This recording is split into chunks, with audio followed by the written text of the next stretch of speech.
हमारा जीवन हमें ईश्वर ने उपहार स्वरूप दिया है और प्रत्येक क्षण उसको जीना चाहिए। जीवन को जीने के लिए और जीवन में सुंदरता लाने के लिए, उसे अनुभव करने के लिए हमेशा ईश्वर की शरण में रहना चाहिए। जीवन कभी भी नीरस या उबाऊ नहीं होता है, इसलिए उनके द्वारा बताए मार्ग पर चलना ही हमारा उद्देश्य होना चाहिए। आज हम भगवान श्री कृष्ण द्वारा गीता में बताए कुछ सार को सुनते हैं, और अगर हम उनका कुछ हिस्सा भी अपने जीवन में उतार पाए तो जीवन सफल हुआ समझो। दोस्तों, आपसे अनुरोध है कि आपको यह वीडियो कैसा लगा कमेंट में जरूर बताएं और चैनल को सब्सक्राइब करना ना भूलें, ताकि आपका और हमारा साथ बना रहे। तो चलिए आगे बढ़ते हैं। दुष्ट इंसान की मीठी बातों पर कभी भरोसा मत करो। वह अपना मूल स्वभाव कभी नहीं छोड़ सकता। जैसे शेर कभी हिंसा नहीं छोड़ सकता, वह निश्चित ही आपको हानि देगा। व्यक्ति की ऊंची आवाज सच्चे व्यक्ति को चुप करा सकती है, लेकिन सच्चे व्यक्ति का मौन झूठे व्यक्ति की नींव हिला देती है।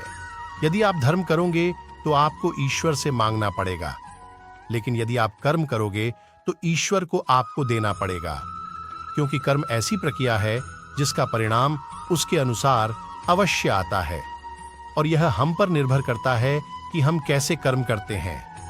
किसी भी मूर्ख व्यक्ति से बहस मत करो, वरना लोग समझ ही नहीं पाएंगे कि असल में मूर्ख कौन है। जिंदगी की दौड़ में जो लोग आपको दौड़कर नहीं हरा सकते, वह लोग आपको तोड़कर हराने की कोशिश करते हैं। जिंदगी में ऐसे इंसान पर कभी भी जुल्म मत करना जिसके पास फरियाद के लिए ईश्वर के अलावा कोई न हो। निर्बल इंसान को सताना आपके लिए नर्क के मार्ग खोल देता है, क्योंकि उसके पास ऊपर वाले के अलावा कोई सहारा नहीं होता है। उगते हुए सूरज और भागते हुए घोड़े की तस्वीर लगा लेने से सफलता नहीं मिलती, बल्कि सफल होने के लिए सूर्य से पहले जागना और घोड़े की तरह भागना पड़ेगा। एक नेक इंसान बनने के लिए उतना ही प्रयास कीजिए जितना खूबसूरत दिखने के लिए करते हैं। बाहर की सुंदरता के साथ अंदर की सुंदरता पर ध्यान देना आवश्यक है।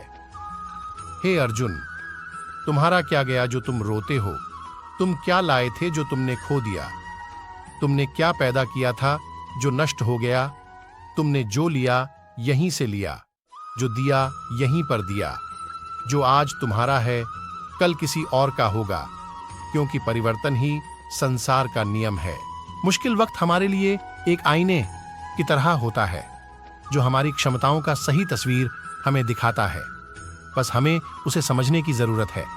वह अनुभव जिसमें हम भय का सामना करते हैं, यही अनुभव हमें साहस और आत्मविश्वास देता है।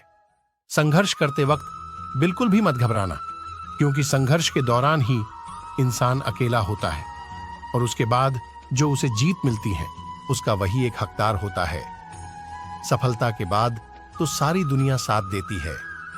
सत्य की भूख सभी को है, लेकिन जब परोसा जाता है तो बहुत कम लोगों को इसका स्वाद पसंद आता है।